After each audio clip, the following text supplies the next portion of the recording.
नमस्कार दोस्तों, कैसे हैं आप सब लोग। उम्मीद करता हूं सभी लोग बढ़िया होंगे, मस्त होंगे, स्वस्थ होंगे। तैयारी आप सभी लोगों की बढ़िया चल रही होगी। मेरा नाम है शिवम और होम साइंस जंक्शन पर आप सभी का स्वागत है। तो डी ट्रिपल एस पी की ट्रेंडिंग क्वेश्चन सीरीज में आपका एक बार फिर से स्वागत है। आज जो हमारा टॉपिक रहेगा वो रहेगा एवरेज। एवरेज के पहले भी हमने दो टाइप कवर कर लिए हैं। आज ये एक नया टाइप रहने वाला है। इस तरह के क्वेश्चन भी आपसे अभी हाल फिलहाल में पूछे गए हैं, तो इस टाइप को भी हम कवर कर लेते हैं। और ये टाइप भी बहुत ज़्यादा इजी रहने वाला है, बहुत ज़्यादा आसान रहने वाला है। मैं आपको ऐसे समझाऊंगा कि आप कहेंगे कि भाई मज़ा आ गया, है ना। इतना आसान है ये। आप जिसको मैथ से डर लगता है, मतलब मैथ समझ में नहीं आता है, सोच रखा है कि मैथ्स को छोड़ के ही आना है, वो भी इस क्वेश्चन को कर सकता है। तो ये जो हमारी सीरीज चल रही है, इसमें मेरी यही कोशिश है कि ऐसे क्वेश्चन करा दिए जाए। जैसे मैंने स्टार्टिंग से आपको बोला है कि अगर मैथ्स के 20 क्वेश्चन आते हैं तो 20 में से 10 से 11 क्वेश्चन ऐसे रहते हैं जिसको हर कोई कर सकता है। बस कौन नहीं कर सकता, सिर्फ वो नहीं कर सकता जिसमें ने जो है अपने मन में पहले से ही डर बैठा लिया है कि भाई मैथ्स हो आएगा तो मुझसे तो होगा नहीं।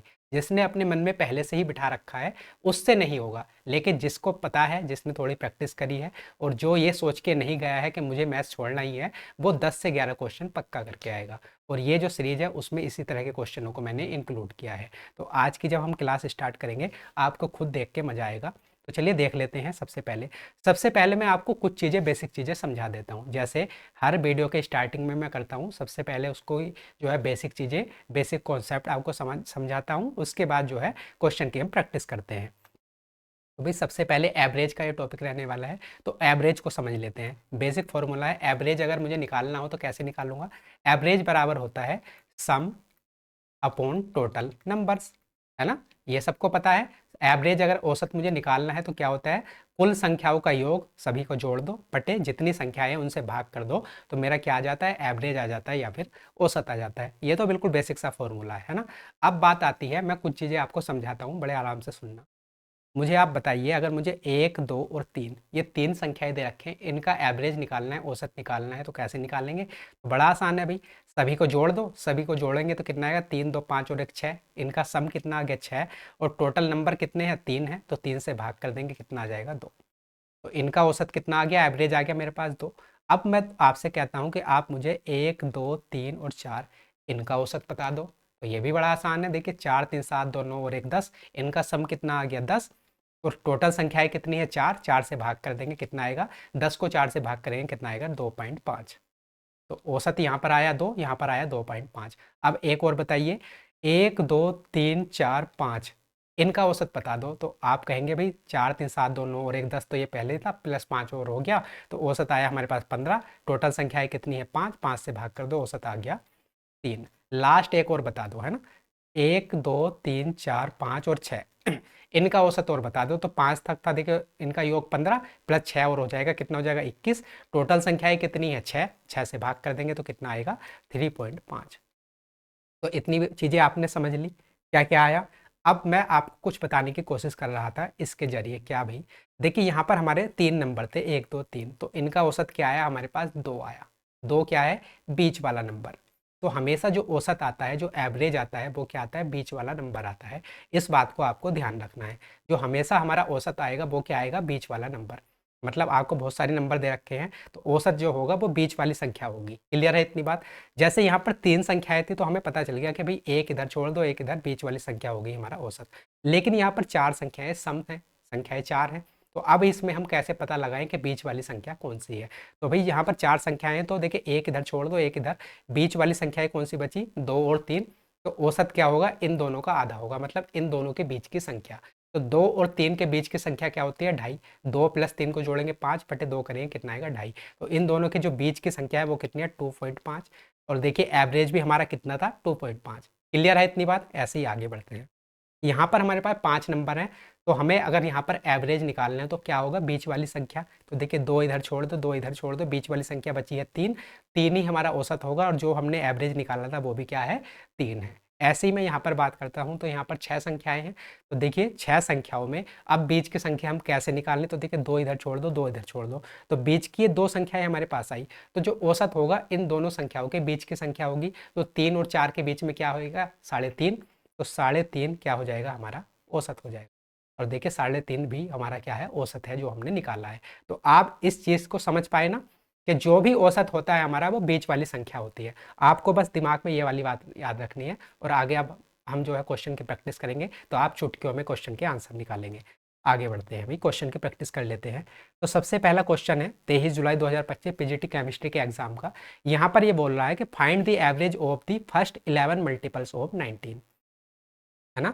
19 के पहले 11 मल्टीपल जो है उनका हमें क्या बता दो, औसत। 19 के प्रथम 11 गुणजों का औसत ज्ञात कीजिए, है ना।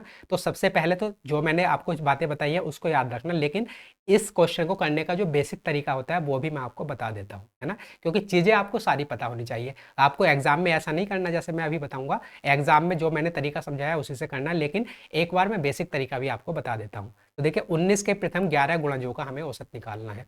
तो 19 के प्रथम 11, तो 19 का पहला गुणज हो जाएगा 19, दूसरा हो जाएगा 38, 19 तिया 57, तीसरा हो जाएगा 57, और इसी प्रकार से ये जो है 11 तक चलता रहेगा। अब मुझे इनका औसत निकालना है, तो सबसे पहले सम चाहिए होगा, इनका योग चाहिए होगा। तो 19 के प्रथम 11 गुणजों का योग क्या हो जाएगा, तो भाई 19 का अगर पहला गुणज है तो 19 गुणा 1, 19 का दूसरा गुणज है तो इसको 38 को मैं क्या लिख सकता हूँ, 19 गुणा 2। ऐसे 53 है तो 19 इसको क्या लिख सकता हूँ, 19 गुणा 3। और ऐसे ही देखिए 11 गुणज तक चलेगा तो ये हो जाएगा प्लस, लास्ट वाला जो गुणज होगा वो क्या हो जाएगा, 19 गुणा 11। यहाँ तक कोई कन्फ्यूजन नहीं है। अब देखिए यहाँ पर हमने इनको सबको जोड़ना है, क्योंकि सबसे पहले हमें सम निकालना है। अगर किसी चीज़ का औसत निकालना है तो सबसे पहले योग होना चाहिए। तो देखिए यहाँ से हम क्या ले सकते हैं, 19 को कॉमन ले सकते हैं। तो 19 को हमने यहाँ से कॉमन ले लिया, तो ब्रैकेट में क्या बचेगा 1, यहाँ से बचेगा 2, यहाँ से बचेगा प्लस 3, प्लस आगे ऐसे ही, और यहाँ से बचेगा लास्ट में 11। क्लियर है इतनी बात। अब देखिए टोटल नंबर कितने थे, 11 गुणज थे। 19 के प्रथम कितने थे, 11 गुणज थे। टोटल नंबर है हमारे पास 11, है ना। तो 11 से अगर हमें ये तो आया हमारे पास योग, सम आ गया। अगर इसका हमें औसत निकालना है तो किससे भाग करनी पड़ेगी, 11 से भाग करनी पड़ेगी। तो अगर मैं 11 से भाग कर दूँ इसको तो मेरा आ जाएगा औसत। अब देखिए इसको सोल्व करने का क्या तरीका होगा, ये हो जाएगा 19/11। अब देखिए ब्रैकेट में 1 + 2 + 3 + 11 तक, तो इसका फॉर्मूला सीधा सीधा क्या होता है, n + 1/2। या फिर आप डायरेक्ट कर सकते हैं, देखिए 11 है तो 11 से 1 बढ़ा दो, 11 गुणा 11 से 1 बढ़ा के हो जाएगा 12/2। ये आ जाएगा 11 संख्याओं का सम। और ये किससे आया है, फॉर्मूले से ही आया है, n + 1/2। n की वैल्यू हमारे पास 11 थी, n + 1 12/2, है ना। तो आप डायरेक्ट भी कर सकते हैं, 11 है, पहले 1 से लेके 11 तक की संख्याओं का योग निकालना है। तो देखिए 11, एक संख्या और बढ़ा के लिख दो, बटे कर दो 2। 2 से 12 का चला जाएगा 6 बार, और 11 से 11 कैंसिल आउट, तो 19 छक्का 19 गुणा 6 कितना हो जाएगा, 114। हमारा फोर्थ ऑप्शन हो जाएगा करेक्ट आंसर। क्लियर है। तो ये तो हुआ इस क्वेश्चन को करने का बिल्कुल बेसिक तरीका, जो बेसिक तरीका इसका होता है, एक्चुअल जो तरीका होता है। लेकिन हमें एग्जाम में इतनी सारी कहानी को नहीं लिखना है, क्योंकि एग्जाम में हमारे पास टाइम कम है। तो मैंने जो आपको पहले स्टार्टिंग में बेसिक चीज़ें बताई हैं उसी से हम इस क्वेश्चन को सोल्व करेंगे। अब आ जाते हैं एग्जाम वाले तरीके पर, है ना। तो देखिए 19 के प्रथम 11 गुणजों का औसत बताना है ना। कितने गुणज है, 11 संख्याएं हैं। टोटल है कितनी हमारे पास, 11 संख्याएं हैं, है ना। अब 11 संख्याएं हैं तो मैंने अभी आपको बताया था कि जो भी औसत होता है वो हमारी बीच वाली संख्या होती है। क्लियर है इतनी बात। तो देखिए 11 संख्याएं हैं तो बीच वाली संख्या क्या हो जाएगी, भी 5 हो जाएंगे इधर, 5 हो जाएंगे इधर, बीच वाली संख्या हो जाएगी छठी। छठी जो भी संख्या होगी वो बीच वाली संख्या होगी 11 संख्याओं में। क्लियर है इतनी बात। और ये 19 के गुणज की बात हो रही है, तो पहला भी 19 का गुणज होगा अगर मैं बात करूं 19, और लास्ट वाला भी 19 का गुणज ही होगा। और जो बीच वाली संख्या है वो भी 19 के ही गुणज होगी, क्योंकि हम 19 के जो है गुणज निकाल रहे हैं, उनका औसत निकाल रहे हैं। इतनी बात आप समझ पा रहे हैं। तो देखिए बीच वाली संख्या होगी 6, तो 6 की अगर मैं 19 से गुणा कर दूं तो मुझे क्या पता चल जाएगा, एवरेज पता चल जाएगा। तो 19 छक्का 114, फोर्थ ऑप्शन हो जाएगा मेरा करेक्ट आंसर। तो डायरेक्ट आप कर सकते हैं, आपको कुछ भी नहीं लिखना है, आप सिर्फ क्वेश्चन को पढ़ के ही अपना क्वेश्चन का आंसर लगा सकते हैं। 19 के प्रथम 11 गुणजों का औसत बताना था, तो हमें पता लगा कि भाई 11 संख्याएं हैं। 11 संख्याओं में बीच की संख्या कौन सी होती है, छठी। क्योंकि अगर मैं 11 की बात करूं तो देखिए 5 इधर रह जाएंगी, 5 इधर, और बीच की जो छठी संख्या होगी ये क्या हो जाएगी, बीच वाली संख्या। और मैंने अभी आपको बताया था कि जो भी बीच वाली संख्या होती है वो ही हमारा क्या हो जाता है, औसत हो जाता है, एवरेज हो जाता है। तो छठी संख्या है और ये 19 के गुणज है, तो 19 छक्का 114 सीधा जो है फोर्थ ऑप्शन हो जाएगा हमारा करेक्ट आंसर। क्लियर है। अगला क्वेश्चन प्रैक्टिस करते हैं। अगला क्वेश्चन है भाई, ये भी 22 जुलाई को आया हुआ है पीजीटी केमिस्ट्री में। यहाँ पर ये बोल रहा है कि the average of the first 11 multiples of 18, है ना। 18 के प्रथम 11 मल्टीपल का जो है औसत हमें बताना है। तो यहाँ पर भी सेम बात है, हमें जैसे हमें क्वेश्चन एग्जाम में करना है उसी पैटर्न से करते हैं। बेसिक तरीका मैंने बता दिया, उसको आप भूल जाइए। हम जो जैसे एग्जाम में सोल्व करेंगे ऐसे ही करते हैं इसको भी। तो देखिए 11 मल्टीपल की बात हो रही है, तो 11 मल्टीपल में जो बीच वाली संख्या होगी वो कौन सी होगी, छठी संख्या होगी, है ना। और मल्टीपल किसके हैं ये, 18 के। तो 18 छक्का, 18 छक्का कितने हो जाएंगे, 108। सेकंड ऑप्शन हो जाएगा मेरा करेक्ट आंसर। क्लियर है, इतनी बात समझ पा रहे होंगे। अगला क्वेश्चन देखें, अगला क्वेश्चन देख लेते हैं भाई, 15 जुलाई को आया हुआ है पीजीटी पॉलिटिकल साइंस के एग्जाम में। Find the average of the first 11 positive multiples of 20, 20 के प्रथम 11 धनात्मक गुणजों का औसत बताइए। तो सेम क्वेश्चन है, तीनों एक जैसे क्वेश्चन है। तो यहाँ पर देखिए 11 धनात्मक गुणजों का बताना है। टोटल संख्याएं हमारे पास कितनी है, 11। तो 11 संख्याओं में बीच वाली संख्या कौन सी होगी, छठी संख्या होगी।